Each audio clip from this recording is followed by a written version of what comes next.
നമസ്കാരം. പൗരത്വ ഭേദഗതി നിയമത്തിനെതിരെ രാജ്യവ്യാപക പ്രതിഷേധം അരങ്ങേറുകയാണ്. ഇന്നലെ മുതൽ തുടങ്ങിയ പ്രതിഷേധം അത് ഇന്നും തുടരുകയാണ്.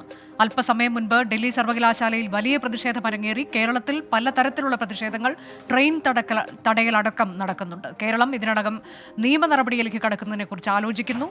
അതിനിടെ CAA ന്യായീകരിച്ച് കേന്ദ്ര ആഭ്യന്തരമന്ത്രി അമിത് ഷാ രംഗത്തെത്തി.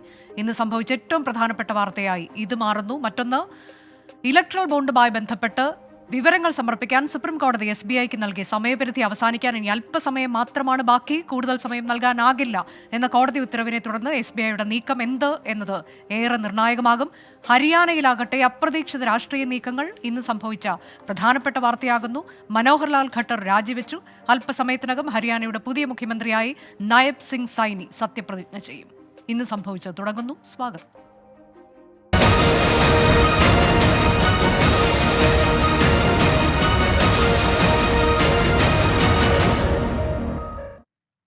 ആദ്യം നമ്മൾ പോകുന്നത് പൗരത്വ നിയമ ഭേദഗതിക്കെതിരായ പ്രതിഷേധം എപ്രകാരമാണ് എന്നതിലേക്കാണ്. 2019 സമാനമായി വിദ്യാർത്ഥി യുവജന സംഘടനകൾ സമരത്തിന് തുടക്കം കുറിച്ചിരിക്കുകയാണ്. ഡൽഹി സർവകലാശാലയിൽ പ്രതിഷേധിക്കാനെത്തിയ വിദ്യാർത്ഥികളെ പോലീസ് അറസ്റ്റ് ചെയ്തു. പ്രതിഷേധങ്ങൾ തടയാൻ ഡൽഹിയിൽ വലിയ പോലീസ് സന്നാഹത്തെ വിന്യസിച്ചിട്ടുണ്ട്. പീസ്ഫുൾ പ്രൊട്ടസ്റ്റിന് പോലും സമ്മതിക്കുന്നില്ല. എന്ത് അവകാശമാണ് ഈ ചെരുപ്പലാക്കികൾക്ക് നമ്മുടെ സിറ്റിസൺസിനെ ചോദ്യം ചെയ്യാൻ, നമ്മുടെ സിറ്റിസൺഷിപ്പിനെ ചോദ്യം ചെയ്യാൻ? ഇവിടെ ഈ സിറ്റിസൺഷിപ്പ് നമ്മൾ നേടിയെടുത്താണ്. ഇത് ഒരു ദിവസത്തിലൂടെ അടങ്ങുന്നതല്ല, ഒരു ദിവസത്തിൽ അടങ്ങുന്നതല്ല. ഇത് മുന്നോട്ട് പോകുന്നത് ചെയ്യും. വെറും എല്ലാ രാഷ്ട്രീയ പാർട്ടിക്കാരും മുന്നോട്ട് വന്ന് ചെയ്യുന്ന ഒരു സമരമാണിത്. ഇതിന്റെ അവസാനം വരെ CAA ഇവിടുന്ന് നിർത്തലാക്കുന്നത് തുടർന്നുകൊണ്ട് തന്നെ ആയിരിക്കും. 15ഓളം വനിതാ പോലീസുകാരെ ഒരു കുട്ടിയെ മാത്രം വലിച്ചയച്ചുകൊണ്ട് ഡ്രസ്സൂര് ഷോളൂര് അകത്തുനിന്ന് പോലീസുകാരെ, ക്യാമ്പസിനുള്ളിൽ പ്രവേശനമില്ലാത്ത പോലീസുകാരെ ക്യാമ്പസിനുള്ളിൽ കയറി ഒരു ഗേളിനെ. നിതിൻ അംബുജൻ വിവരങ്ങളുമായി. നിതിൻ, 2019 കണ്ടത് അതേപോലെ തന്നെ ഇപ്പോൾ ആവർത്തിക്കുന്ന കാഴ്ച. പല സർവകലാശാലകളിൽ ഉൾപ്പെടെ വിവിധ വിദ്യാർത്ഥി സംഘടനകളുടെ പ്രതിഷേധം അതാണ് നമ്മൾ കാണുന്നത്. അല്പസമയം മുൻപ് ഡൽഹി സർവകലാശാലയിൽ വലിയ പ്രതിഷേധമുണ്ടായി. അതിൽ മലയാളി വിദ്യാർത്ഥികൾ ഉൾപ്പെടെയുള്ളവരാണ് പ്രതിഷേധിച്ചത് നമ്മൾ കണ്ടു. അവരെല്ലാവരെയും അറസ്റ്റ് ചെയ്ത് നീക്കിയോ? ക്യാമ്പസിനകത്ത് കയറി പോലീസ് നടത്തിയ ഈ നടപടിയിൽ കൂടുതൽ പ്രതിഷേധം ഉയരുന്നുണ്ടോ? അനുജ, വിജ്ഞാപനം ഇറങ്ങി ഇന്നലെ മുതൽ തന്നെ വിവിധ ക്യാമ്പസുകളിൽ പ്രതിഷേധം ആരംഭിച്ചിരുന്നു. പ്രത്യേകിച്ചും JNU, അതോടൊപ്പം തന്നെ ജാമ്യ മിലിയ സർവകലാശാല. പക്ഷേ പോലീസിന് നടപടി ഉണ്ടായിരുന്നില്ല. എന്നാൽ ഇന്നത്തെ സാഹചര്യം അങ്ങനെയായിരുന്നില്ല. ഇന്ന് വിദ്യാർത്ഥികൾ പ്രതിഷേധം ആരംഭിക്കുന്നതിന് മുൻപ് തന്നെ ഞാൻ ഈ നിൽക്കുന്ന ഡൽഹി സർവകലാശാലയിലെ ക്യാമ്പസിനകത്ത് പോലീസ് കയറുകയും അതിനുശേഷം പ്രതിഷേധം ആരംഭിക്കുന്നതിന് ഏതാണ്ട് മിനിറ്റ് മുമ്പ് തന്നെ പോലീസ് അവിടെ കൂട്ടം കൂടിയ വിദ്യാർത്ഥികളെ ഓരോരുത്തരായി പോലീസ് കസ്റ്റഡിയിലെടുത്തു. മലയാളികൾ ഉൾപ്പെടെയുള്ള നിരവധി വിദ്യാർത്ഥികളാണ് പോലീസ് കസ്റ്റഡിയിലെടുത്തത്. എന്തായാലും നേരത്തെ അനുജ സൂചിപ്പിച്ച പോലെ തന്നെ ഈ ക്യാമ്പസിന് പുറത്ത് വലിയ തരത്തിലൊരു സുരക്ഷാ സന്നാഹം പോലീസ് ഒരുക്കിയിട്ടുണ്ട്. മാത്രമല്ല, പ്രതിഷേധം പുറത്തേക്ക് വരാതിരിക്കാൻ പോലീസിന്റെ ഭാഗത്തും ശക്തമായ നടപടി സ്വീകരിച്ചു. ഏതാണ്ട് ഉച്ച മുതൽ തന്നെ ഇവിടെ വലിയ തരത്തിലൊരു സുരക്ഷാ വിന്യാസം പോലീസിന്റെ ഭാഗത്തും ഒരുക്കിയിരുന്നു. ഇപ്പോൾ 3 ബസ്സുകളിലായി വിദ്യാർത്ഥികളടക്കം കൊണ്ടുപോയിരിക്കുകയാണ്. നിരവധി വിദ്യാർത്ഥികളെ ഇപ്പോൾ പ്രതിഷേധിച്ച വിദ്യാർത്ഥികളടക്കം ഓരോരുത്തരായി പോലീസ് കൊണ്ടുപോയിട്ടുണ്ട്. MSF, അതോടൊപ്പം തന്നെ IC അടക്കമുള്ള വിവിധ വിദ്യാർത്ഥി സംഘടനകളാണ് ഈ പ്രതിഷേധത്തിന് നേതൃത്വം നൽകിയത്. പൗരത്വ വിജ്ഞാപനം, അത് പൗരത്വ ഭേദഗതി വിജ്ഞാപനം, അത് ആ പകർപ്പ് കീറിക്കൊണ്ടൊരു പ്രതിഷേധമാണ് അരങ്ങേറാൻ തീരുമാനിച്ചത്. പക്ഷേ അതിനു മുൻപ് തന്നെ പോലീസ് ക്യാമ്പസിനകത്ത് കയറുകയും അതിനുശേഷം വിദ്യാർത്ഥികളെ ഓരോരുത്തരായി കൊണ്ടുപോവുകയായിരുന്നു. ഇതിൽ ക്യാമ്പസിലെ സുരക്ഷാ ഉദ്യോഗസ്ഥരടക്കം ഇത്തരത്തിൽ വിദ്യാർത്ഥികളെ ഓരോരുത്തരായി കൊണ്ടുപോയെന്നും ഇവർ ആരോപിക്കുന്നുണ്ട്. എന്തായാലും ശക്തമായ നടപടി പോലീസിന്റെ ഭാഗത്തുമുണ്ടായി. ഇപ്പോൾ ക്യാമ്പസിനകത്തെ വിദ്യാർത്ഥികളെ എല്ലാവരെയും ഇപ്പോൾ പോലീസ് കൊണ്ടുപോയിട്ടുണ്ട്.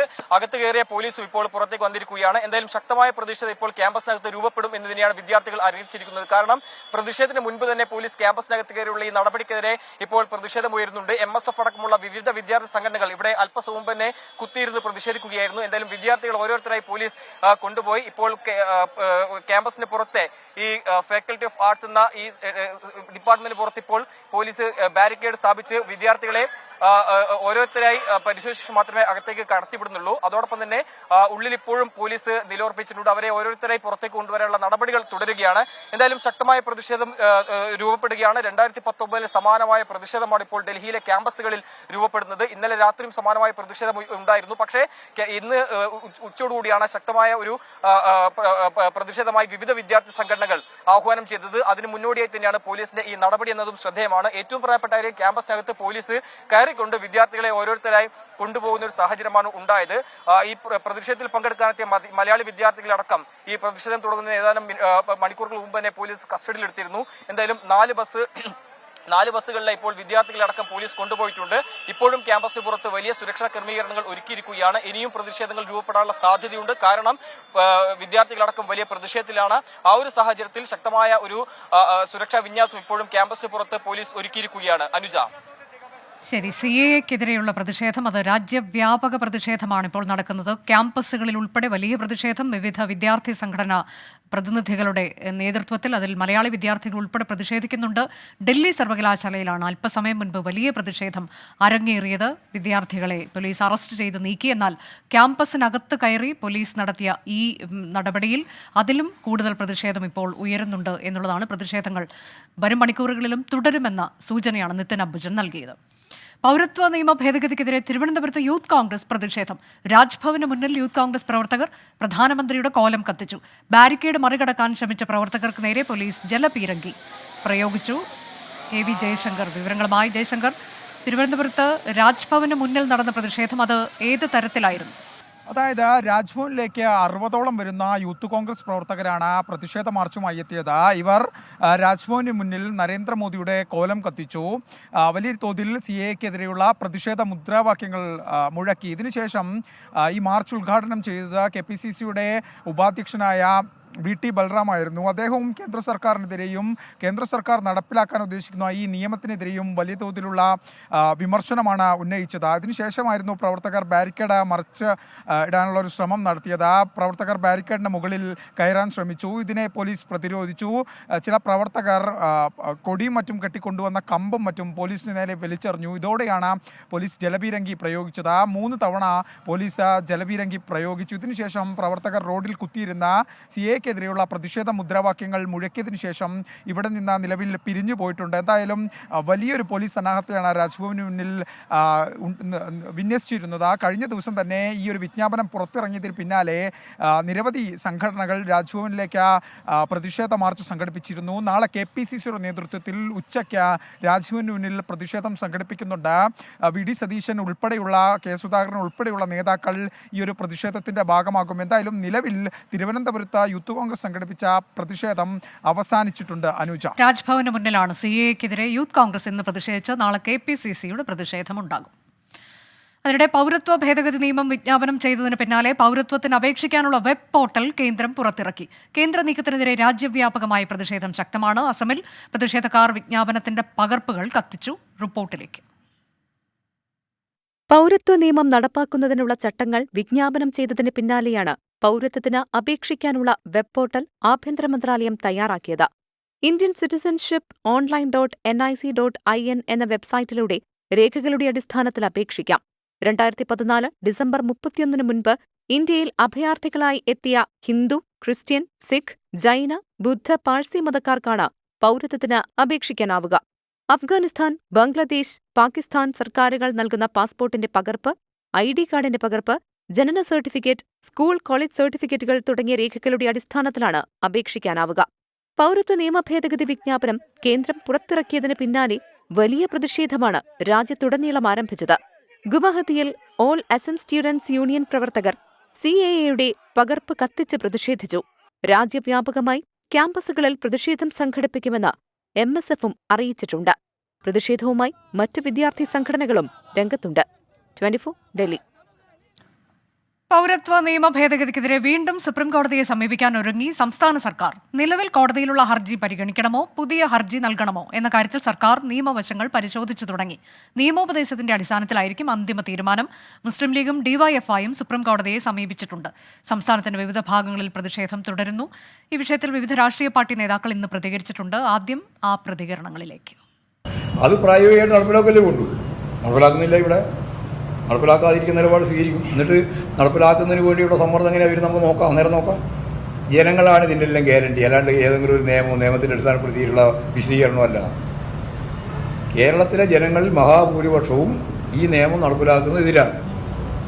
ആ എതിരായ നിലപാട് സ്വീകരിക്കുന്ന ജനങ്ങൾക്കൊപ്പം നിന്നുകൊണ്ട് ഗവൺമെൻറ് പ്രവർത്തിക്കും എന്നാണ് പറഞ്ഞത്. അതിൻ്റെ പ്രായോഗിക തലം ഇപ്പോൾ ചിന്തിച്ചുകൊണ്ടിരിക്കുന്നതും BJPക്ക് അനുകൂലമാണ്. ഒരാവശ്യമില്ലാതെ സുപ്രീം കോടതിയിൽ ഇത് നടപ്പാക്കാൻ തങ്ങൾ ഉദ്ദേശിക്കുന്നില്ല ഇപ്പോൾ എന്ന് അഫിഡവിറ്റ് കൊടുത്തതിന് ശേഷമാണ് കേസുള്ള സമയത്താണ് ഈ ചട്ടം തെരഞ്ഞെടുപ്പിന് തൊട്ടു മുമ്പ് കൊണ്ടുവന്നത്. ഇത് രാജ്യത്തെ ഭിന്നിപ്പിക്കുന്നതിന് വേണ്ടിയും വിഭജിപ്പിക്കുന്നതിന് വേണ്ടിയിട്ടും ചെയ്തിട്ടുള്ളൊരു നടപടിയാണ്. യഥാർത്ഥത്തിൽ വർഗീയ ധ്രുവീകരണം നടത്തി തെരഞ്ഞെടുപ്പിൻ്റെ തൊട്ടു മുമ്പ് അതിൽ നിന്നും രാഷ്ട്രീയ മുതലെടുപ്പ് നടത്താൻ വേണ്ടിയിട്ടുള്ള സംഘപരിവാർ ഗവൺമെൻറ്റിൻ്റെ ഈ ശ്രമത്തെ ഞങ്ങൾ ശക്തിയായി എതിർക്കും. ആരുടെയും പൗരത്വം എടുത്തു കളയുന്നതിന് വേണ്ടിയല്ല, മതത്തിൻ്റെ പേരിൽ പീഡിപ്പിക്കപ്പെടുന്ന, ആട്ടിയോടിക്കപ്പെടുന്ന ആളുകൾക്ക് ആർക്കെങ്കിലും ഈ രാജ്യത്ത് പൗരത്വം സ്വീകരിക്കണമെങ്കിൽ അതിനുള്ള അവകാശമാണ്. അല്ലാതെ നിലവിലുള്ള ഇന്ത്യൻ പൗരന്മാർക്ക് വേണ്ടിയുള്ള ഒരു നിയമമല്ല ഇത്. തങ്ങളുടെ പ്രഖ്യാപിത അജണ്ടയായ പൗരത്വ നിയമ ഭേദഗതി നിയമം ഒടുവിൽ യാഥാർത്ഥ്യമായതിന്റെ ആത്മവിശ്വാസത്തിലാണ് BJP. രാജ്യ താത്പര്യം മുൻനിർത്തിയാണ് CAA നടപ്പാക്കിയതെന്ന് അമിത് ഷാ തിരഞ്ഞെടുപ്പ് റാലിയിൽ പറഞ്ഞു. हमने कहा था हम CAA लाएंगे. कांग्रेस पार्टी CAA का विरोध करती थी.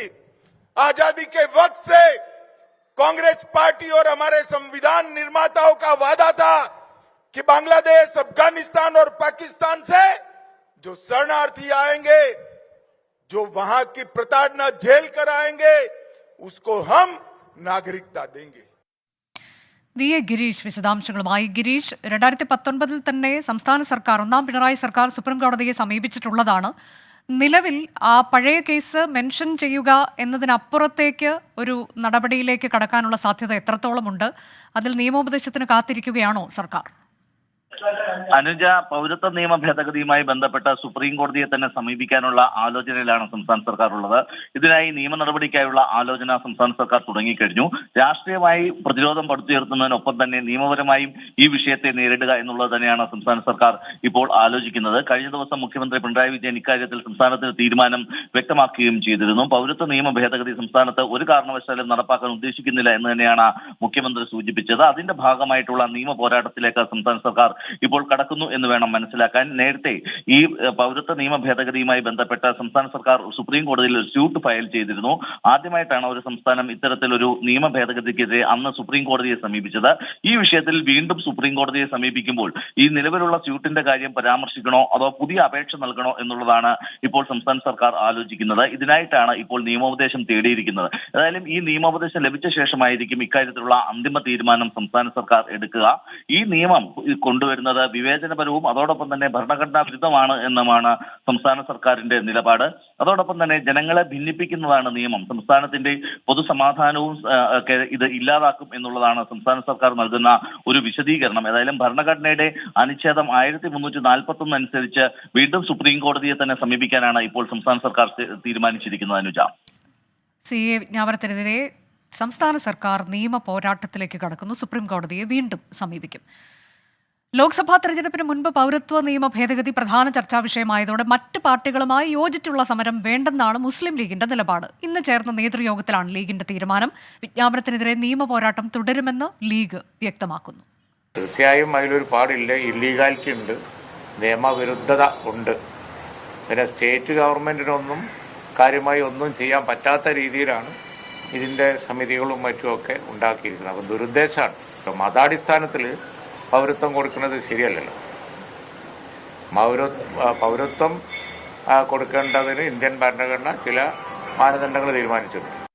ഷഹദ് റഹ്മാൻ വിവരങ്ങളുമായി. ഷഹദ്, ആലോചിച്ച് തീരുമാനിക്കും, യോജിച്ചുള്ള സമരം വേണമോ എന്നാണ് നേരത്തെ PK കുഞ്ഞാലിക്കുട്ടിയുടെ പ്രതികരണം ഉണ്ടായത്. പക്ഷേ നേതൃയോഗത്തിന് ശേഷം അത് വേണ്ട എന്നൊരു തീരുമാനത്തിലേക്ക് ലീഗ് എത്തുന്നത് എന്തുകൊണ്ടാണ്?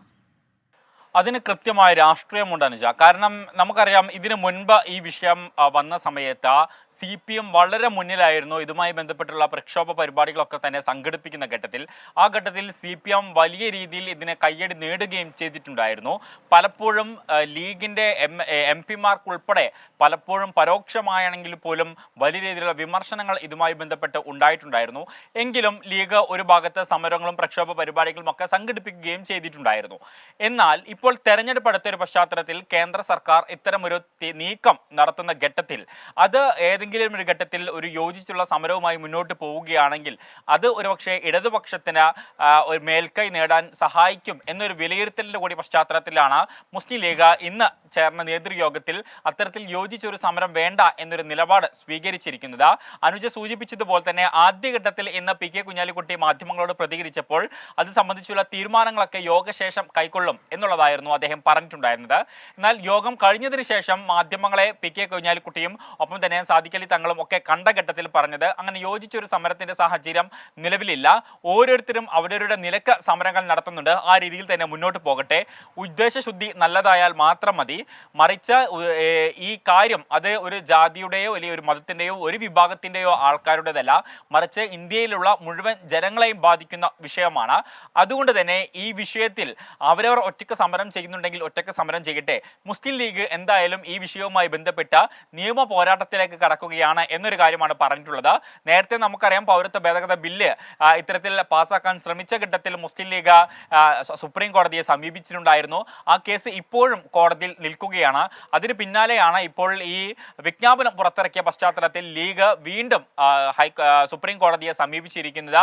നിലവിലുള്ള കേസിന് ഒപ്പം ചേരണമോ അതോ പുതിയതായുള്ള കേസ് വെക്കണമോ എന്നതടക്കമുള്ള കാര്യങ്ങളിൽ ഒരു അന്തിമ തീരുമാനം കൈക്കൊണ്ടിട്ടില്ല. അത് പിന്നീടായിരിക്കും തീരുമാനിക്കുക എന്നാണ് നിലവിൽ മനസ്സിലാക്കാൻ സാധിക്കുന്നത്. പക്ഷേ ഈ ഒരു വിഷയത്തിൽ നിയമപരമായി എങ്ങനെയെല്ലാം നേരിടാൻ സാധിക്കും അങ്ങനെയെല്ലാം നേരിടുക എന്ന ലക്ഷ്യത്തോടു കൂടിയാണ് മുസ്ലിം ലീഗ് ഈ വിഷയത്തെ സമീപിച്ചിരിക്കുന്നത്. എന്നാൽ അതേ സമയത്ത് മറ്റൊരു കക്ഷിക്ക് ഇതുമായി ബന്ധപ്പെട്ട് നേട്ടം കൊയ്യാനുള്ള സാഹചര്യവും ലീഗ് ഒരുക്കുന്നില്ല എന്നുള്ളതാണ് ഇന്ന് നേതാക്കളുടെ വാക്കുകളിൽ നിന്ന് നമുക്ക് മനസ്സിലാക്കാൻ സാധിച്ചു. പൗരത്വ നിയമ ഭേദഗതിക്കെതിരെ ഒരിക്കൽ കൂടി ലീഗ് നിയമ പോരാട്ടത്തിലേക്ക് കടക്കുന്നു. എന്നാൽ യോജിച്ചുള്ള സമരത്തിനോ പ്രക്ഷോഭത്തിനോ മുസ്ലിം ലീഗ് ഒരുക്കവുമല്ല.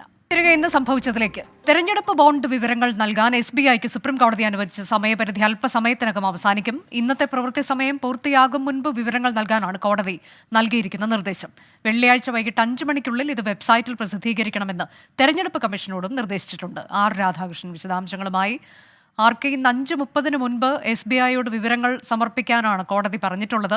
ഇനിയിപ്പോൾ കുറച്ച് സമയം മാത്രമേ ബാക്കിയുള്ളൂ. ഇന്ന് തന്നെ സമർപ്പിക്കുക എന്നുള്ളതല്ലാതെ മറ്റൊരു വഴിയില്ല SBIക്ക്. അതല്ലെങ്കിൽ അത് കോടതി ലക്ഷ്യമായി കണക്കാക്കുമെന്നാണ് കഴിഞ്ഞ ദിവസം സുപ്രീം കോടതി പറഞ്ഞിട്ടുള്ളത്. അപ്പോൾ നമ്മൾ ഇനിയിപ്പോൾ അതിൻ്റെ കാത്തിരിപ്പിലാണല്ലോ.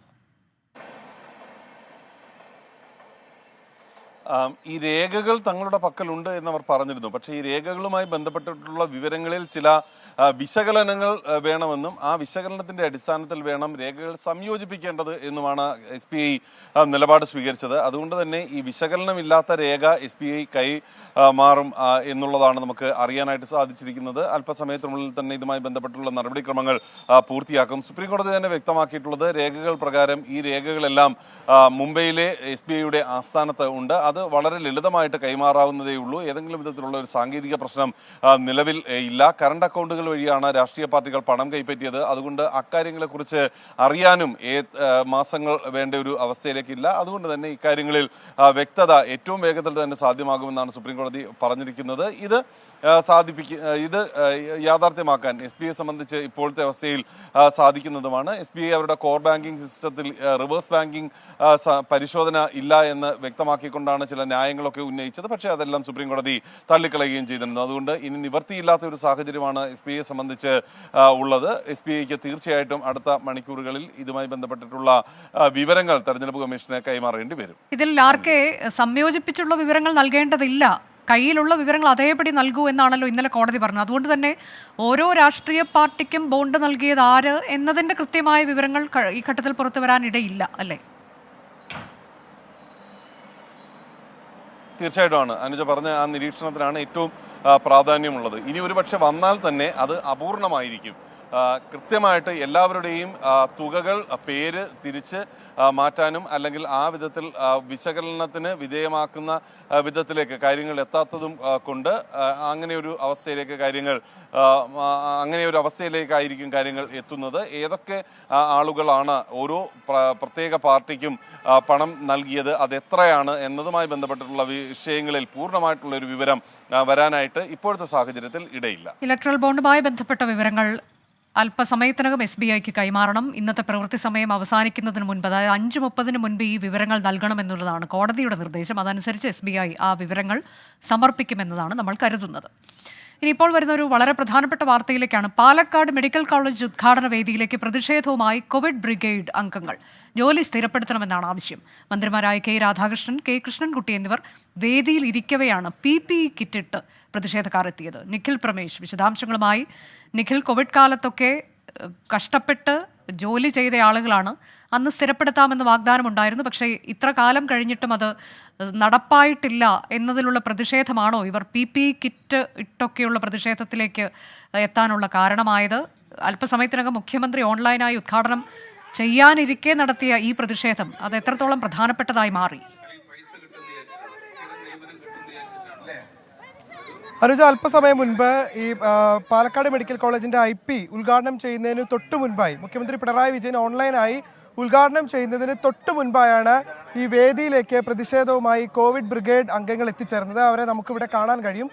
ചിലരെ പോലീസ് അറസ്റ്റ് ചെയ്ത് നീക്കി. ബാക്കിയുള്ള ആളുകളാണ് ഇവരെല്ലാവരും ഈ കോവിഡ് കാലത്ത് ആളുകൾ പുറത്തിറങ്ങാൻ പോലും ഭയപ്പെട്ടിരുന്ന ആ ഭയാനകമായ കാലത്ത് എല്ലാം മറന്നുകൊണ്ട് ഇവർ സർക്കാർ നൽകിയിട്ടുള്ളൊരു വാക്ക് വിശ്വസിച്ചുകൊണ്ട് ഈ PPE കിറ്റും മറ്റും ധരിച്ച് ജോലിക്കെത്തിയ ആളുകളാണ്. സ്വന്തം ജീവൻ പോലും റിസ്കിലാക്കി ജോലിക്കെത്തിയ ആളുകളായിരുന്നു. പക്ഷെ അവർക്ക് ഒരു തരത്തിലുള്ള പരിഗണനയും നൽകിയില്ല. അന്ന് അവർക്ക് ഉറപ്പ് നൽകിയിരുന്നത് ഈ മെഡിക്കൽ കോളേജ് യാഥാർത്ഥ്യമാകുമ്പോൾ സ്ഥിരമല്ലെങ്കിലും ജോലി ഉണ്ടാകുമെന്നുള്ള ഉറപ്പ് അവർക്ക് നൽകിയിരുന്നു. ആ ഉറപ്പ് ലംഘിച്ചുകൊണ്ടാണ് നിങ്ങളിപ്പോൾ ഒന്ന് പ്രതിഷേധവുമായിട്ട് എത്താൻ കാരണം, അല്ലേ? അതെ സാർ, അത് തന്നെയാണ്. ഞങ്ങളെ താൽക്കാലിക ഞങ്ങൾ സ്ഥിരമായിട്ട് ചോദിക്കുന്നില്ല. ഇവിടെ താൽക്കാലികമായിട്ട് ഒത്തിരി പേര് എടുക്കുന്നുണ്ട്. ഞങ്ങൾ അവകാശപ്പെട്ടവരാണ്. കോവിഡ് ബ്രിഗേഡിയറായിട്ട് ഞങ്ങൾ കഷ്ടപ്പെട്ട് ജോലി ചെയ്തവരാണ്. ആ ഒരു ഇതിലാണ് ഞങ്ങൾ ചോദിക്കുന്നത്. ഞങ്ങളുടെ ഉള്ള ജോലി ഉപേക്ഷിച്ചുകൊണ്ടാണ് ഞങ്ങൾ ഈ ജോലിക്ക് വന്നത്. ഇപ്പം ഞങ്ങൾക്ക് ഒരു ജോലിയില്ല. അന്ന് എല്ലാവരും പിന്നെ ആരോഗ്യ പ്രവർത്തകർ പോലും ആശങ്കയിലായിരുന്ന കാലത്ത് നിങ്ങൾക്ക് തന്നിരുന്ന ഒരു ഉറപ്പ് എന്താണ്? ഉറപ്പ് താൽക്കാലികമായിട്ടുള്ള നിയമനങ്ങൾ ഇങ്ങനെ ആരോഗ്യ വകുപ്പില് ഞങ്ങൾ അന്ന് ജോലി ചെയ്തുകൊണ്ട് നിങ്ങൾക്ക് ആരോഗ്യ പ്രശ്നങ്ങളുണ്ടോ? നിങ്ങളെ കൂടെ ഉണ്ട് സാറേ. ഏത് തരത്തിലുള്ള ആരോഗ്യ പ്രശ്നം? ശ്വാസമുട്ടലുണ്ട്. രാത്രി ആയി കഴിഞ്ഞാൽ ഒരു എന്താ പറയുക, ഉറക്കവും വരാതെ അങ്ങനെയെല്ലാം ഒരു ബുദ്ധിമുട്ടുണ്ട്. അനുജ, ഇന്നിപ്പോൾ ഉദ്ഘാടനം ഇവിടെ പുരോഗമിച്ചുകൊണ്ടിരിക്കുകയാണ്. മന്ത്രി കെ രാധാകൃഷ്ണൻ ഉണ്ട്, അതോടൊപ്പം തന്നെ കെ കൃഷ്ണൻകുട്ടി ഉണ്ട്. അവരൊക്കെ ഉള്ള ഉദ്ഘാടന വേദിയിലേക്കാണ് പ്രതിഷേധവുമായി PPE കിറ്റ് ധരിച്ചുകൊണ്ട് ഈ കോവിഡ് ബ്രിഗേഡിൽ അംഗമായിരുന്ന ആളുകൾ എത്തിച്ചേർന്നിരുന്നത്. അവർ പറയുന്നത് തങ്ങളെ വലിയ വഞ്ചനയ്ക്ക് ഇരയാക്കി എന്നുള്ളതാണ്. അവരോട് ഈ കോവിഡ് കാലത്ത് അവർക്ക് ഉറപ്പ് നൽകിയിരുന്നത് പാലക്കാട് മെഡിക്കൽ കോളേജ്, ഇന്നിപ്പോൾ ആദ്യഘട്ടം ഉദ്ഘാടനം ചെയ്യപ്പെട്ട പാലക്കാട് മെഡിക്കൽ കോളേജിന്റെ IP ഉദ്ഘാടനം ചെയ്യുന്ന വേളയിൽ അവർക്ക് ഇവിടെ സ്ഥിരമല്ലെങ്കിൽ ജോലി ഉണ്ടാകും എന്നുള്ള ഉറപ്പാണ്. താൽക്കാലിക നിയമനത്തിന് അവരെ പരിഗണിക്കുമെന്ന ഉറപ്പായിരുന്നു നൽകിയിരുന്നത്. എന്നാൽ ഉറപ്പ് ലംഘിക്കപ്പെട്ടതോടുകൂടിയാണ് നിരവധി തവണ അവർ ഈ ആവശ്യവുമായി പല ആളുകളുടെയും മുന്നിലെത്തുന്ന സാഹചര്യമുണ്ടായി. അപ്പോഴൊന്നും അവരെ പരിഗണിക്കാതിരുന്ന സാഹചര്യത്തിലാണ് ഇന്നിപ്പോൾ ഈ ഉദ്ഘാടനം നടക്കുന്ന വേദിയിലേക്ക് തന്നെ പ്രതിഷേധവുമായി ഇവർ എത്തിച്ചേരുന്ന സാഹചര്യം ഉണ്ടായത്. എന്തായാലും വേദിയിൽ വെച്ച് തന്നെ മന്ത്രി കെ രാധാകൃഷ്ണൻ എന്താണ് ഇവരുടെ പ്രതിഷേധത്തിന്റെ കാരണമെന്ന് ചോദിച്ചു. അതിനുശേഷം ഈ ഒരുപാടധികം ആളുകൾ ഈ കോവിഡ് കാലത്ത് ഇത്തരത്തിൽ ജോലി ചെയ്തിട്ടുണ്ട്, അവരെ മൊത്തം സ്ഥിരപ്പെടുത്താൻ കഴിയില്ല എന്ന് തന്നെയാണ് അദ്ദേഹം പറഞ്ഞിട്ടുള്ളത്. എന്തായാലും മുഖ്യമന്ത്രിയെങ്കിലും തങ്ങളെ കണ്ട് ഇക്കാര്യങ്ങൾക്ക് ഒരു പരിഹാരമാക്കി തരണമെന്നാണ് അവർ ആവശ്യപ്പെടുന്നത്. അല്പസമയം മുൻപ് ഈ ഉദ്ഘാടന ചടങ്ങ് കഴിഞ്ഞ് പുറത്തേക്കിറങ്ങിയ പാലക്കാട് MLA ഷാഫി പറമ്പിൽ ഈ മെഡിക്കൽ കോളേജിന് വേണ്ടി ഒരു പക്ഷേ ഏറ്റവും കൂടുതൽ പ്രയത്നിച്ചിട്ടുള്ള ഒരു വ്യക്തിയാണ് ഷാഫി. അദ്ദേഹത്തിന്റെ പേരോ വിവരങ്ങളോ ഒന്നും തന്നെ പ്രധാനപ്പെട്ട ഈ ഉദ്ഘാടന ഫ്ലക്സിലൊന്നും തന്നെ നമ്മൾ കണ്ടിട്ടില്ല. എന്നിരിക്കെ പോലും ഷാഫിയോട് ഇന്നിപ്പോൾ ഇവർ പരാതി പറയുന്നുണ്ടായിരുന്നു. അദ്ദേഹം പരിപാടി കഴിഞ്ഞ് മടങ്ങിപ്പോകുന്നതിനിടെ അദ്ദേഹം പറഞ്ഞത് ഇവിടെ നടക്കുന്ന പല കാര്യങ്ങളോടും ഒരു ജനപ്രതിനിധി എന്നുള്ള നിലയ്ക്ക് പോലും ഒരു അഭിപ്രായമോ അല്ലെങ്കിൽ തങ്ങളുടെ ഒരു കൺസെന്റോ എടുക്കാറില്ല. അത്തരത്തിലാണ് സർക്കാരിന്റെ പ്രവർത്തനങ്ങൾ മുന്നോട്ട് പോകുന്നത്. ധൃതി പിടിച്ചിന്നിപ്പോൾ ഈ ഉദ്ഘാടനം നടത്തുന്നത് പോലും തിരഞ്ഞെടുപ്പ് മുന്നിൽ കണ്ടാണ് എന്നുള്ളതാണ് ഷാഫി പറമ്പിൽ പറയുന്നത്. എന്തായാലും ഈ കോവിഡ് ബ്രിഗേഡ് അംഗങ്ങളുടെ വലിയ പ്രതിഷേധമായിരുന്നു ഈ ഉദ്ഘാടന വേദിയിലേക്ക് നമ്മൾ കണ്ടത്. ഈ PPE കിറ്റ് ധരിച്ചുകൊണ്ട് വേദിയിലേക്ക് കടക്കാൻ ശ്രമിച്ച പ്രവർത്തകരെ പോലീസ് അറസ്റ്റ് ചെയ്ത് നീക്കുകയും ചെയ്തു. അനുജ, പാലക്കാടാണ് കോവിഡ് ബ്രിഗേഡ് അംഗങ്ങൾ പ്രതിഷേധിച്ചത്. PPE കിറ്റ് ധരിച്ചുകൊണ്ടുള്ള പ്രതിഷേധമാണ്. തങ്ങൾക്ക് സ്ഥിര നിയമനം നൽകണം, അല്ലെങ്കിൽ പാലക്കാട് മെഡിക്കൽ കോളേജിലെ നിയമനത്തിൽ തങ്ങളെ പരിഗണിക്കണം എന്നുള്ള ആവശ്യമാണ് അവർ മുന്നോട്ട് വെച്ചത്. തിരികെ ഇന്ന് സംഭവിച്ചതിലേക്ക്. മൂന്നാറിൽ ജനവാസ മേഖലയിൽ ഇറങ്ങുന്ന പടയപ്പയെ നിയന്ത്രിക്കാൻ പ്രത്യേക സംഘത്തെ നിയോഗിക്കുമെന്ന് വനം വകുപ്പ്. ഇടുക്കിയിൽ ചേർന്ന സർവകക്ഷി യോഗത്തിലാണ് തീരുമാനം. വന്യമൃഗ ആക്രമണങ്ങൾക്കെതിരെ ഇടുക്കി രൂപത സംഘടിപ്പിക്കുന്ന ബഹുജന റാലി പൂപ്പാറയിൽ പുരോഗമിക്കുകയാണ്. രാഹുൽ വിജയൻ പൂപ്പാറയിൽ നിന്ന് തത്സമയ വിവരങ്ങളുമായി. രാഹുൽ, ശാശ്വത പരിഹാരം ആവശ്യപ്പെട്ടുകൊണ്ടുള്ള റാലിയാണ് ഇപ്പോൾ നടക്കുന്നത്.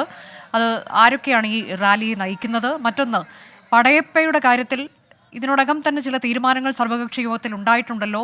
കാട്ടിൽ നിന്ന് പുറത്തേക്ക് ഇറങ്ങാത്ത തരത്തിൽ അവിടെ തന്നെ വെള്ളം എത്തിച്ചുകൊണ്ട് അങ്ങനെ നിരീക്ഷണം ഏർപ്പെടുത്തുക, ആ തരത്തിലേക്കൊക്കെ എന്താണ് തീരുമാനം?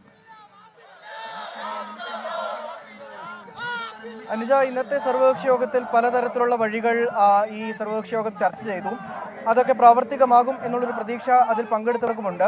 പക്ഷേ അതുകൊണ്ട് കാര്യമുണ്ടോ എന്നുള്ളതാണ് പ്രധാനമായും ഉയരുന്ന മറ്റൊരു ചോദ്യം കൂടി.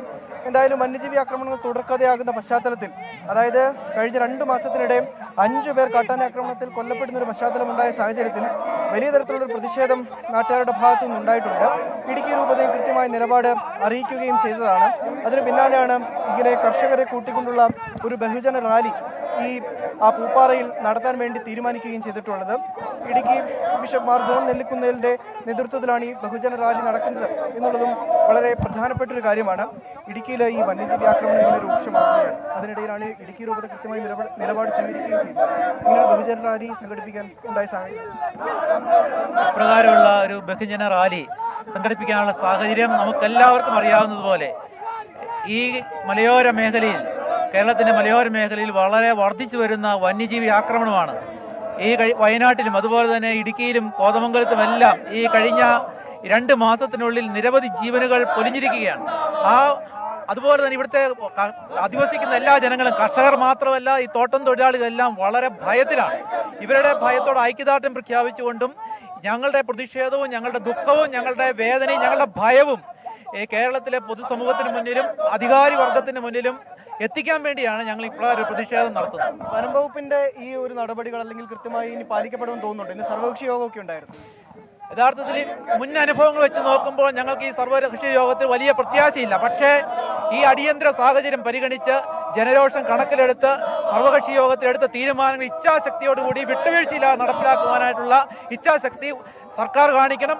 ഉദ്യോഗസ്ഥരെ ആ രീതിയിൽ നിയന്ത്രിച്ച് അവർക്ക് നിർദ്ദേശം കൊടുത്ത് അവർ നടപ്പിൽ അവർ ഉറപ്പുവരുത്തുകയും ചെയ്യണം. വലിയ ജനപങ്കാളിത്തം ഈ പ്രതിഷേധ റാലിക്കുണ്ട് എന്നുള്ളത് പറയാതിരിക്കാൻ കഴിയില്ല. ആയിരക്കണക്കിന് ആളുകൾ പങ്കെടുത്തുകൊണ്ടുള്ള ഒരു പ്രതിഷേധ റാലിയാണ് ഈ പൂപ്പാറയിൽ നടക്കുകയും ചെയ്യുന്നത്. വന്യജീവി ആക്രമണത്തിൽ ശാശ്വതമായ പരിഹാരം ആവശ്യപ്പെട്ടുകൊണ്ടുള്ള പ്രതിഷേധ റാലിയാണ്.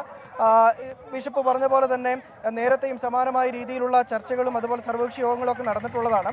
അതൊക്കെ എത്ര കണ്ട് പ്രാവർത്തികമായി എന്നുള്ളത് ആളുകൾക്ക് അറിയാവുന്നതുമാണ്. അത്തരം സാഹചര്യം ഉണ്ടാകാതെ ഇപ്പോഴത്തെ സർവകക്ഷി യോഗം പൂർണ്ണമായിട്ടും പാലിക്കണം, അല്ലെങ്കിൽ അതിലെടുത്ത തീരുമാനങ്ങൾ പൂർണ്ണമായും പാലിക്കപ്പെടാൻ നിർബന്ധിതരാകണം ഉദ്യോഗസ്ഥർ എന്നുള്ളതാണ് അദ്ദേഹം പറയുകയും ചെയ്തിരിക്കുന്നത്.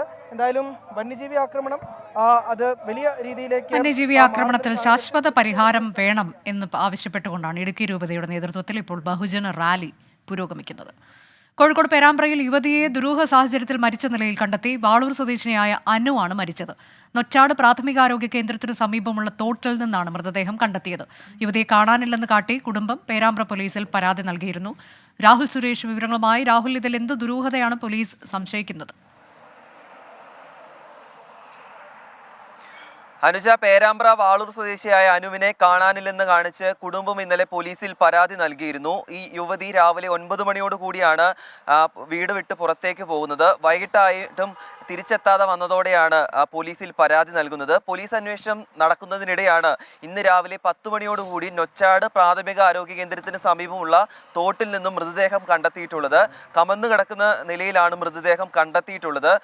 അതുകൊണ്ട് തന്നെ പോലീസ് ഇപ്പോൾ വിശദമായ അന്വേഷണം ആരംഭിച്ചിരിക്കുകയാണ്. ഇൻക്വസ്റ്റ് ഉൾപ്പെടെയുള്ള നടപടികൾ ഇപ്പോൾ പുരോഗമിച്ചുകൊണ്ടിരിക്കുകയാണ്. അതിനുശേഷമായിരിക്കും കോഴിക്കോട് മെഡിക്കൽ കോളേജിലേക്ക് മൃതദേഹം മാറ്റുക.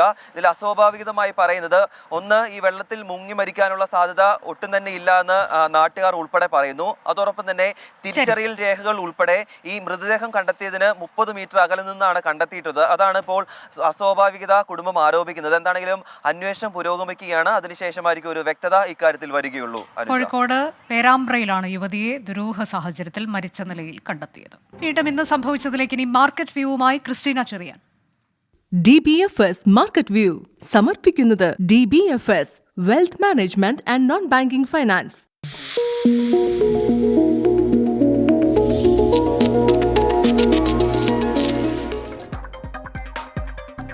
Good evening. മാർക്കറ്റ് വ്യൂവിലേക്ക് സ്വാഗതം. ആദ്യം ഹെഡ്ലൈൻസ്.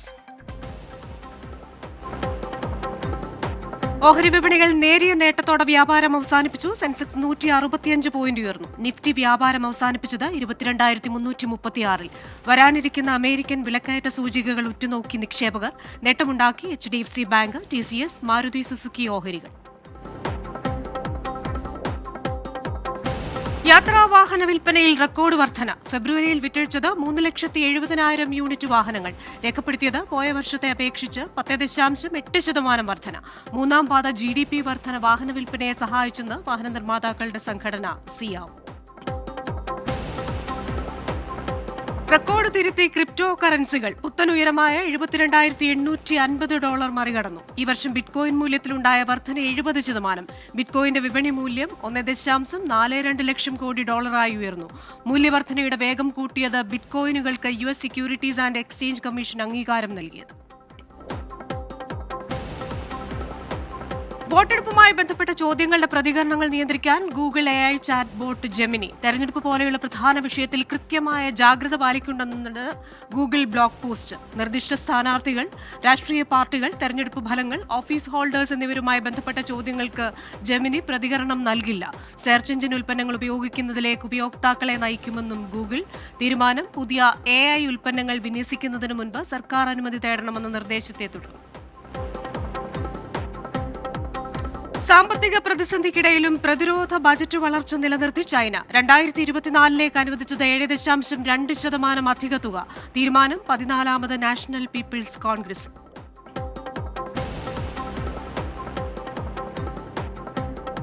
ജെറ്റ് എയർവേസിന്റെ ഉടമസ്ഥാവകാശം ജലാൻ കൽറോ കൺസോർഷ്യത്തിന് കൈമാറാൻ നിർദ്ദേശിച്ച NCLT എന്ന വാർത്തയും വരുന്നുണ്ട്. കൈമാറ്റം 90 ദിവസത്തിനുള്ളിൽ പൂർത്തിയാക്കണം.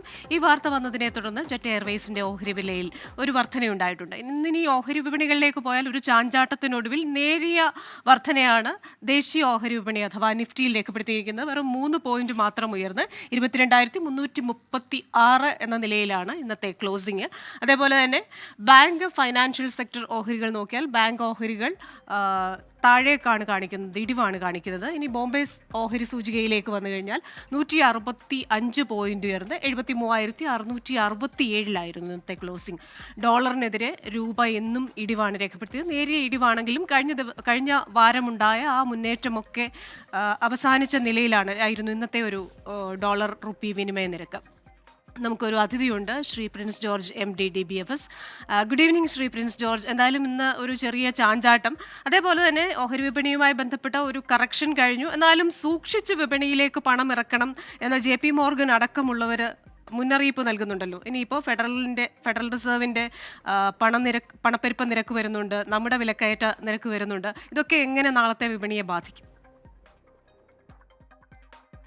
ഇന്നത്തെ മാർക്കറ്റ് ഇപ്പോൾ ഇൻഡെക്സ് നോക്കിയിട്ട് നമുക്ക് ഇന്നത്തെ മാർക്കറ്റ് കറക്റ്റായിട്ട് അനലൈസ് ചെയ്യാൻ പറ്റത്തില്ല. ഇൻഡെക്സ് ഒരു കറക്റ്റായിട്ടുള്ളൊരു സ്റ്റോറി അല്ല തരുന്നത്. ഇൻഡെക്സിൽ ശരിക്കും ഫ്ലാറ്റ് ആയിട്ടാണ് ക്ലോസ് ചെയ്തതെങ്കിലും കുറേയേറെ ഷെയറുകൾ താഴേക്ക് പോയിട്ടുണ്ട്. ഇമ്പോർട്ടൻ്റ് ആയിട്ടുള്ള ഷെയർസ്, റിയൽ എസ്റ്റേറ്റ് സ്റ്റോക്കുകൾ, സ്റ്റേറ്റ് ബാങ്ക് അടക്കമുള്ള ബാങ്കിങ് സ്റ്റോക്കുകൾ. അതേസമയം HDFC ബാങ്ക്, TCS പോലെയുള്ള റിലയൻസ് അടക്കമുള്ള ഷെയറുകൾ മുകളിലേക്കും പോയിട്ടുണ്ട്. അപ്പോൾ ഇൻഡെക്സ് ഇതിൻ്റെയൊക്കെ ഒരു ബാലൻസിലാണ് ഫ്ലാറ്റായിട്ട് ക്ലോസ് ചെയ്തിരിക്കുന്നത്. മാർക്കറ്റിലെ പ്രശ്നം എന്ന് പറയുന്നത് മിഡ് ആൻഡ് സ്മോൾ ക്യാപ് സെഗ്മെന്റിലാണ്. അവിടെയാണ് മാർക്കറ്റിൽ കൂടുതലായിട്ടുള്ള ഫോളുകൾ കഴിഞ്ഞ ദിവസങ്ങളായിട്ട് ഉണ്ടായിരിക്കുന്നത്. സാധാരണ നിക്ഷേപകർ കൂടുതലായിട്ട് ഹോൾഡ് ചെയ്യുന്ന കുറേ സ്റ്റോക്കുകൾ മിഡ് ക്യാപ്പിലും സ്മോൾ ക്യാപ്പിലും ഉള്ളത് നന്നായിട്ട് താഴേക്ക് ഇറങ്ങിയിട്ടുണ്ട്. അതുകൊണ്ട് തന്നെ ഈ കറക്ഷൻ ഇനി ഡീപ്പൺ ചെയ്യുകയാണെങ്കിൽ ആളുകൾക്ക് അത് പെയിൻഫുൾ ആയിട്ട് വരുന്ന ഒരു സിറ്റുവേഷൻ വരും. സെബി അനൗൺസ് ചെയ്ത ഒരു സ്ട്രെസ് ടെസ്റ്റ്, അതായത് മ്യൂച്വൽ ഫണ്ടുകൾക്ക് മിഡ് ആൻഡ് സ്മോൾ ക്യാപ് എക്സ്പോഷറിനെ പറ്റി മനസ്സിലാക്കാൻ വേണ്ടിയുള്ള ടെസ്റ്റിന്റെ റിസൾട്ട് വെള്ളിയാഴ്ച വരും. അതുകൊണ്ടാണ് മാർക്കറ്റ് ഈ സ്മോൾ ആൻഡ് മിഡ് ക്യാപ്പിൽ ചെറിയൊരു നെർവസ്നെസ് കാണുന്നത്. ഇനി നാളത്തെ ഡേറ്റ അനുസരിച്ച് നാളെ മാർക്കറ്റ് വലിയ തോതിലുള്ള ഫോളൊന്നും ഞാൻ എക്സ്പെക്ട് ചെയ്യുന്നില്ല. ഈ ലെവലിൽ തന്നെ തുടരാനാണ് ചാൻസ്. ശരി, താങ്ക് യു ശ്രീ പ്രിൻസ് ജോർജ്. എന്തായാലും സ്ത്രീകൾക്ക് വനിതാ ഡയറക്ടർമാരായി പല കമ്പനികളുടെയും ബോർഡിൽ അവസരം ലഭിക്കുന്നുവെന്ന സന്തോഷ വാർത്തയുണ്ട്. അതേപോലെ തന്നെ മ്യൂച്വൽ ഫണ്ടുകളിൽ സ്ത്രീകളുടെ നിക്ഷേപം ഏറുന്നുവെന്ന വാർത്തയും വിപണികളിൽ നിന്ന് വരുന്നുണ്ട്.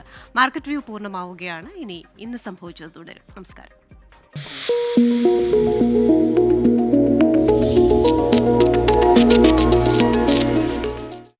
DBFS മാർക്കറ്റ് വ്യൂ സമർപ്പിക്കുന്നത് DBFS wealth management and non banking finance. വീണ്ടും ഇന്ന് സംഭവിച്ചതിലേക്ക് അടുത്ത പ്രധാനപ്പെട്ട വാർത്ത. കേരളത്തിന് ആശ്വാസമായി കോടതി.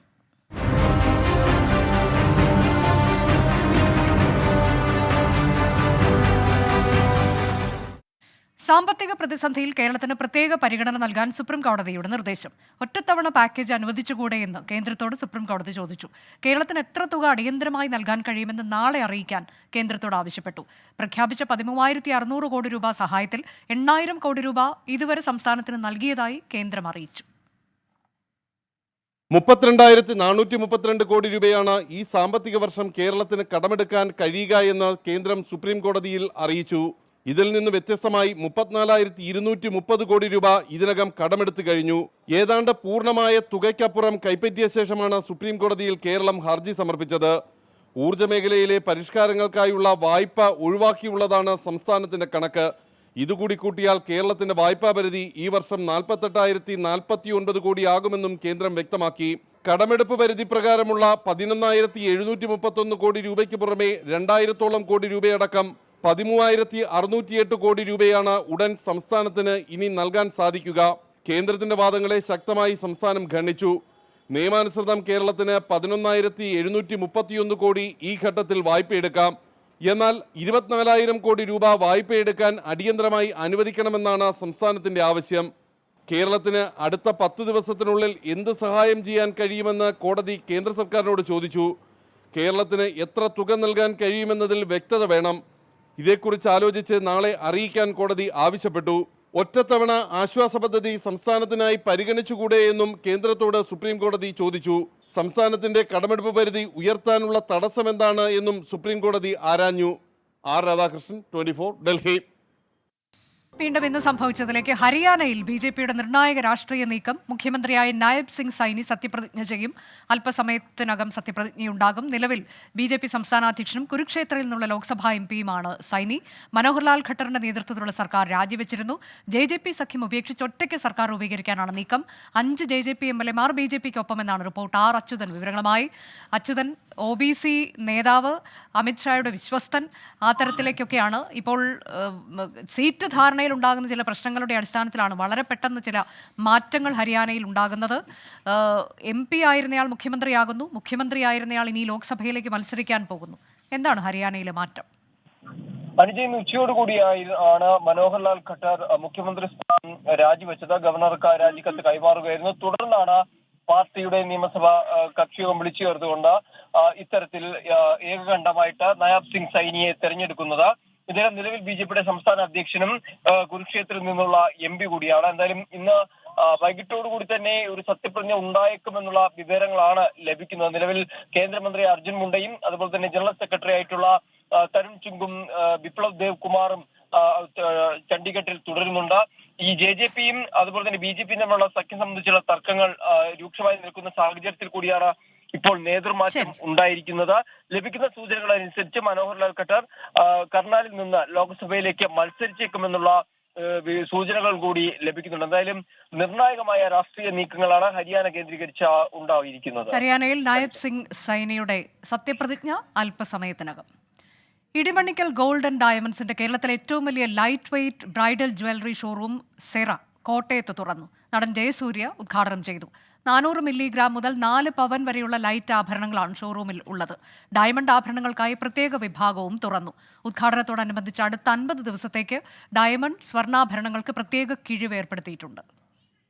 ഇപ്പോഴത്തെ പുതിയ ട്രെൻഡ് ലൈറ്റ് വെയ്റ്റ് ജ്വല്ലറിക്ക് വേണ്ടിയിട്ടാണ് കസ്റ്റമേഴ്സ് ഏറ്റവും കൂടുതലായിട്ട് ഡിമാൻഡ്സ് വന്നിരിക്കുന്നത്. ഇപ്പോഴത്തെ പുതിയ യങ്സ്റ്റേഴ്സിന് എങ്ങനെ ഏറ്റവും ലൈറ്റായിട്ടുള്ള ആ ഹെവി ജ്വല്ലറിക്കുള്ള ആൾക്കാരുടെ ആഗ്രഹങ്ങൾ കുറഞ്ഞു വന്നുകൊണ്ടിരിക്കുകയാണ്. അതിനു വേണ്ടിയിട്ട് ഏറ്റവും എക്സ്ക്ലൂസീവായിട്ടുള്ള ലൈറ്റ് വെയ്റ്റ് കളക്ഷനാണ് നമ്മളിപ്പോൾ ഇന്ന് ഇവിടെ ഉദ്ഘാടനം ചെയ്യപ്പെടുന്നത്. അത് ലോകത്തിലുള്ള എല്ലാ ഭാഗത്തും ടർക്കിഷ്, സിംഗപ്പൂർ, ഇറ്റാലിയൻ കളക്ഷൻ, അങ്ങനെ വിവിധമായിട്ടുള്ള കളക്ഷൻസാണ് നമ്മളിന്ന് ഇവിടെ ഉദ്ഘാടനം ചെയ്യുമ്പോൾ അതിന് പ്രത്യേകം നമ്മളൊരു സേറ കളക്ഷൻ, അതിൽ വരുന്ന കളക്ഷൻസാണ് ഈ ഇറ്റാലിയൻ കളക്ഷനും ടർക്കിഷ് കളക്ഷനും. ഇന്ന് സംഭവിച്ചത് അവസാനിക്കുന്നു.